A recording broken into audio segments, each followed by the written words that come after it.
जय भीम, जय भारत, जय संविधान। में गौतम रत्ना, अम्बेडकर नेशन चैनल से। और अभी हम बात करेंगे राजेंद्र पाल गौतम जी, जो दिल्ली सरकार में समाज कल्याण मंत्री हैं।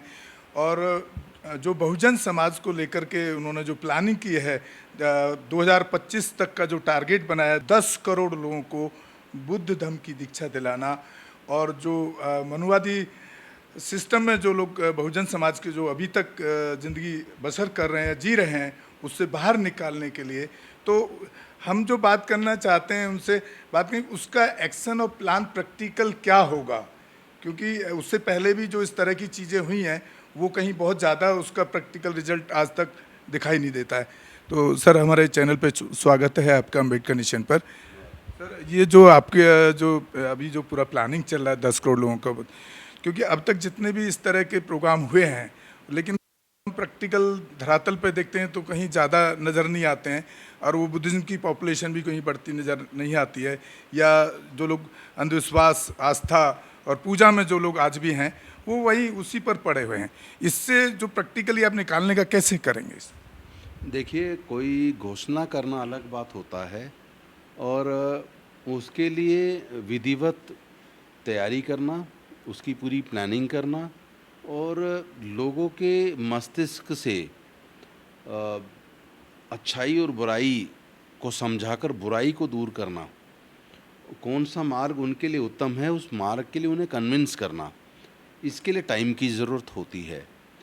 तो ये जो 2025 का लक्ष्य इसलिए रखा है ताकि हम इन 5 सालों में, 5 में से 1 साल तो कंप्लीट होने को है, तो 1 साल पहले से तैयारी चल रही है और उसमें काफ़ी सफलता मिली है। कई राज्यों में जाकर वहाँ सभाएं भी की हैं और वहाँ टीम बनी है।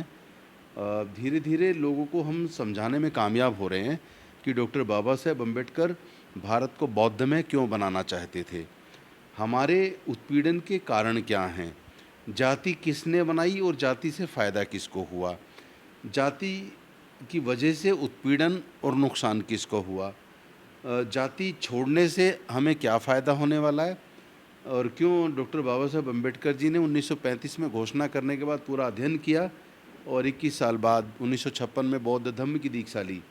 वो भारत को बौद्ध में बनाना चाहते थे, लेकिन 1 महीना 22 दिन बाद ही वो महापरिनिर्वाण को प्राप्त हो गए, जिसकी वजह से जो उनका सपना था भारत को बौद्ध में बनाने का, वो सपना सपना रह गया।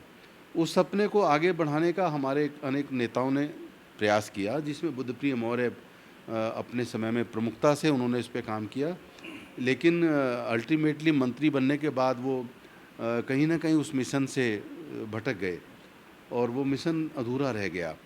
उनके जाने के बाद उसी मिशन पर मान्यवर कांसीराम साहब ने काम किया और वो भी लगभग 2 करोड़ लोगों को लेकर बौद्ध धम्म की दीक्षा लेने वाले थे, लेकिन वो जिस तरह बीमार हुए और कई साल बीमार रह के अल्टीमेटली वो भी परिनिर्वाण को प्राप्त हो गए और वो भी जो उनका सपना था बौद्ध धम्म की दीक्षा लेने का 2 करोड़ लोगों के साथ, वो पूरा ना हो पाया। उसका शायद एक कारण ये भी है कि पॉलिटिकली ज़्यादा काम करना पड़ा और सामाजिक तौर पर धम्म के मार्ग पे लाने के लिए जो ज़रूरत थी उस पे काम करने का समय नहीं मिला और फिर वो बीमार भी हो गए।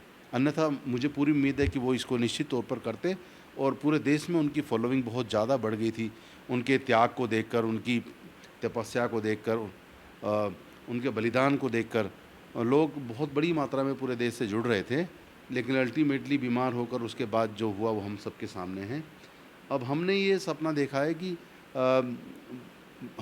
हमारी उत्पीड़न का कारण जाति है और हम अगर जो है वो बने रहेंगे तो जाति नहीं जाएगी, और जाति रहेगी तो उत्पीड़न रहेगा, जाति रहेगी तो पक्षपात रहेगा, जाति रहेगी तो शोषण रहेगा।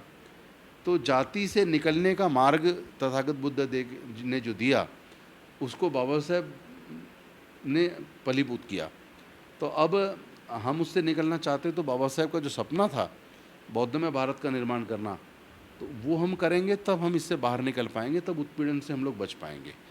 तो उसके लिए पूरी प्लानिंग चल रही है, जगह जगह मीटिंगें चल रही हैं। मिशन जय भीम के कार्यकर्ता और भी अनेकों जो संगठन हमारे प्रमुखता से, जैसे भारतीय बौद्ध महासभा है, समता सैनिक दल है, हमारा डॉक्टर अम्बेडकर जन्मोत्सव कमेटी है, संत गुरु रविदास जन्मोत्सव कमेटी है, या रविदास धर्म के नाम से जो संस्था चल रही हैं, वी द पीपल के नाम से चल रही हैं, और भी अनेकों संगठन पूरे देश के अंदर इस मुद्दे पर काम कर रहे हैं।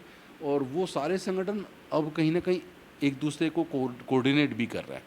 उनमें एक मिनिमम कॉमन एक एजेंडा भी बन रहा है जिस पे सब लोग एक दूसरे के नज़दीक आ रहे हैं। तो जिस तरीके से पूरे देश में हर राज्य के अंदर टीम बनाकर लोग काम कर रहे हैं, गांव-गांव में जा रहे हैं, और लोग को खुद को भी यह सच और झूठ का एहसास हो रहा है।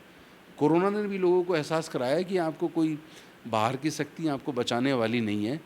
कोरोना से तो आपको टीका ही बचाएगा या इलाज ही बचाएगा। और जिस तरह लोगों के रोज़गार गए हैं, लोग बिल्कुल बर्बाद हुए हैं।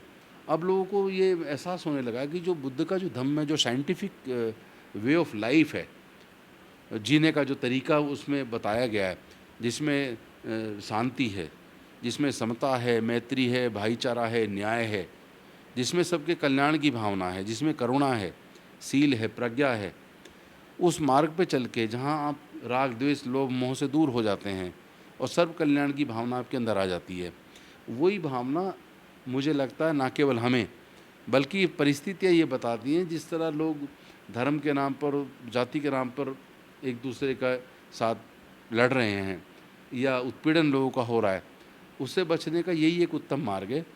और केवल भारत नहीं, अब तो पूरी दुनिया को शांति की ज़रूरत है। जहाँ शांति है वहाँ प्रगति है, जहाँ अशांति है वहाँ पतन है।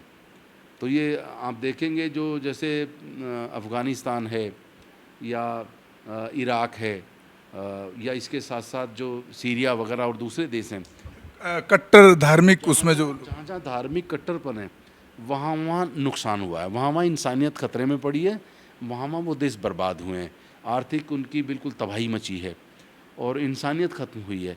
तो मुझे लगता है भारत के अंदर पिछले कुछ सालों में कट्टरपन पहले की तुलना में ज़्यादा बढ़ा है, और वो कट्टरपन अगर इसी तरह बढ़ा, मैं तो सर खुल के बोल सकता हूँ, जब से भाजपा और आरएसएस की सरकार, कथित आरएसएस सरकार आई है, उसके बाद तो जातिवाद और उसकी कोई सीमा ही नहीं बची है धर्म की कट्टर। केवल आप ही नहीं, ये तो पूरे भारत के लोग बोल रहे हैं आज। और अब तो बहुत बड़ी मात्रा में जो जिन्होंने भाजपा को वोट दिया था 2014 में, वो भी धीरे धीरे भाजपा को समझ गए हैं और वो भी वहाँ बहुत प्रताड़ित महसूस कर रहे हैं। उनके भी रोज़गार गए हैं और महंगाई की मार उनके ऊपर भी है और उनके ऊपर भी जातिगत उत्पीड़न की घटनाएं घटी हैं। तो वो लोग भी अब सब समझ रहे हैं कि जिस तरह की राजनीति भारतीय जनता पार्टी करती है, कट्टरपन की राजनीति करती है और धर्म की राजनीति करती है, धर्म खतरे में है। एक्चुअली धर्म खतरे में नहीं है, इनकी राजनीति खतरे में है। तो अपने राजनीतिक वर्चस्व को बचाए रखने के लिए ये लोग लोगों के दिल में जहर घोलते हैं, नफ़रत पैदा करते हैं, और उसी की वजह से आज हमें महसूस हो रहा है कि भारत को बौद्ध में बनाए बिना भारत का कल्याण नहीं होगा और भारत में मानवता शर्मसार हो रही है और मानवता को बचाने की जिम्मेदारी हम सब की है। भारत को फिर से गौरवशाली राष्ट्र बनाने की जिम्मेदारी हम सब की है। तो हम लोग उस अपने इस काम को पूरी ईमानदारी के साथ कर रहे हैं। पूरे देश में हम लोग जा रहे हैं और सामाजिक और सांस्कृतिक बदलाव के लिए जो ये आंदोलन चालू हुआ है, जो अपने बुजुर्गों की सांस्कृतिक विरासत, जिसमें भारत सोने की चिड़िया कहलाता था, दुनिया के लोग पढ़ने भारत में आते थे, इतनी हमारी यूनिवर्सिटी जितनी ज़बरदस्त थी, विक्रमशिला, तक्षशिला और नालंदा, उन यूनिवर्सिटीज़ को भी बर्बाद किया गया है। तो मैं समझता हूँ पुनः भारत को उसी गौरव को वापस लौटाने के लिए बुद्ध के धम्म में आना पड़ेगा। और दुनिया में 56 देशों में बौद्ध धर्म है, जहाँ जहाँ बौद्ध धर्म है वो देश बहुत प्रगति में आगे निकले हैं। इन सी बातों को ध्यान में रखते हुए हमने बड़ा चिंतन मनन के बाद 1 साल पहले मिशन जय भीम की को स्थापित किया था और कल उसका 1 साल पूरा हुआ। तो उसको एक सेलिब्रेशन के तौर पर साथ ही साथ पिछले 1 साल में हमने क्या कल मैंने देखा सर, मैं पिछले साल आपसे मिला था, लेकिन कल जो जोश और पब्लिक और जो इतने लोग मतलब आपके समर्थन में इस मुहिम के तहत आए, पॉलिटिकली नहीं मैं कह सकता हूँ, वो सिर्फ एक धम्म की वजह से और बाबा साहब आइडियोलॉजी और बुद्धम की वजह से कल इतना बड़ा प्रोग्राम आपका सक्सेस में देखा। तो so I am very happy also. देखिए मतलब बहुत अच्छे लेवल पे आपका एक्चुअली लोग मेरे लिए नहीं आ रहे हैं, लोग किसी नेता के लिए नहीं आते। जिस मूवमेंट को हम लेके चल रहे हैं वो इतना महान मूवमेंट है जो तथागत बुद्ध से शुरू हुआ, संत गुरु रविदास जी से होते हुए, कबीरदास जी से होते हुए, ज्योतिबराव फूले जी, साहू जी महाराज से होते हुए वो यहाँ तक बाबा साहेब उसको लेकर आए, फिर मानवर कांसीराम लेकर आए। तो ये एक आंदोलन जो है ये मानवता के लिए है, ये सबके हित के लिए है, ये मानव कल्याण के लिए है। इसलिए लोग आ रहे हैं कि हम उस मूवमेंट को ईमानदारी से लेकर चल रहे हैं। वो कोई राजेंद्र गौतम को नेता बनाने के लिए नहीं आए, वो इस ईमानदारी वाले प्रयास को एक तरीके से समर्थन के लिए आए, और इसको निश्चित तौर पर हम सफलता तक पहुंचाएंगे, ये हमारा संकल्प है। मैं इसमें एक धन्यवाद अपनी तरफ से राजेंद्र पाल गौतम जी को देना चाहता हूं। कल मैंने भी वो प्रोग्राम अटेंड किया था और कवरेज भी किया था उसको, तो कहीं पर भी उन्होंने पॉलिटिकल या राजनीति की बात नहीं की। जैसे कि कई लोग आरोप लगाते हैं कि भाई राजेंद्र पाल गौतम जी तो आप पार्टी में हैं, तो हो सकता है कि उनका कुछ पॉलिटिकल एजेंडा इसके पीछे छुपा होगा, लेकिन कहीं से भी उनका इस धम्म के प्रोग्राम में और बाबा साहब की आइडियोलॉजी को बढ़ाने के और बुद्ध धम्म की आइडियोलॉजी को बढ़ाने, बहुजन मूवमेंट को बढ़ाने में कहीं भी उनका पॉलिटिकल एजेंडा कहीं भी नहीं दिखाई दे रहा है किसी भी रूप में। एक्चुअली एक सच्चा प्रयास है, ईमानदारी भरा प्रयास। आप सब जानते हैं राजनीति में आए हुए तो अभी 7 साल हुए हैं, लेकिन 1983 में जब 10वीं पास की तब से नॉन स्टॉप हम लोग समाज में काम कर रहे हैं। 1983 में अम्बेडकर जागृति संघ बनाया गोंडा गांव में, वहाँ हम 450 बच्चों को फ्री पढ़ाते थे, 6.5 साल तक पढ़ाया। लोगों ने अपने एक एक कमरा, हमें टोटल 22 कमरे मुफ्त में पढ़ाने के लिए दे रखे थे, रोज़ 4 पीरियड लगते थे, और हम 20-25 लड़के थे, हम खुद पढ़ाते थे, हम खुद भी कॉलेज पढ़ते थे और फिर हम ही वहाँ पढ़ाते थे। तो वहाँ से वो सिलसिला शुरू हुआ। फिर हम समता सैनिक दल से जुड़े, फिर समता सैनिक दल के माध्यम से पूरे देश में हमने समाज के हक की और अधिकार की लड़ाई को लड़ा, और वहाँ से करते हुए अचानक राजनीति में आना हो गया। तो ये कोई ऐसा नहीं है कि हम राजनीति के लिए कर रहे हैं, सब जानते हैं कि हमारे जीवन का पूरा समय समाज के हक और अधिकार के आंदोलन में गुजरा है, और उसमें हमने अपने ऊपर केस भी दर्ज करवा कर उनको भी भुगता है।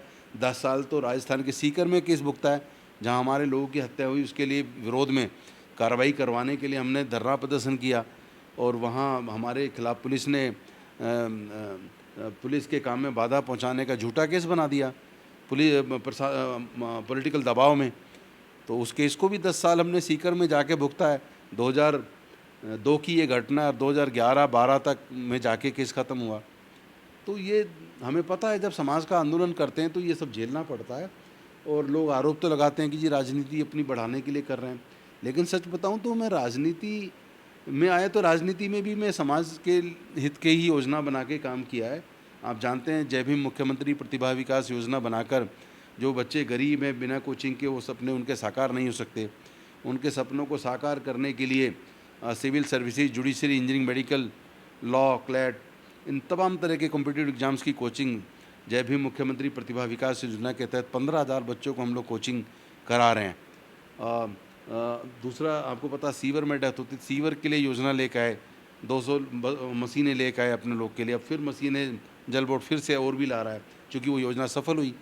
तो उसमें कहीं आपको पॉलिटिक्स नज़र नहीं आएगी, लेकिन ठीक है, पब्लिक में बहुत लोग होते हैं जो ईर्ष्यावश या किसी और कारणवश वो ये इस तरह के आरोप लगा सकते हैं कि वो अपने राजनीति के लिए कर रहे हैं, लेकिन राजनीति टेम्परेरी होती है। समाज हमारा हमेशा है, हमेशा रहेगा, और समाज के जब तक हक अधिकार नहीं मिल जाते तब तक हमारे जीवन का ये संघर्ष जारी रहेगा। तो साथियों, आप सुन रहे थे राजेंद्र पाल गौतम जी को, जो कैबिनेट मिनिस्टर हैं दिल्ली गवर्नमेंट में, और हम उनका धन्यवाद करते हैं कि उन्होंने जो इतने बड़ा जो स्टेप लिया है समाज के लिए और हमारे देश में बुद्धिज़्म को अपने घर वापसी एक तरीके से कह सकते हैं, तो और बहुत ईमानदारी के साथ इस पर वो काम कर रहे हैं, और उनके साथ में ये कारवा बहुत अच्छे लेवल पर बढ़ता जा रहा है, और हम भी उनको धन्यवाद करते हैं अपनी तरफ से। सर, बहुत बहुत धन्यवाद आपकी इस मुहिम के लिए।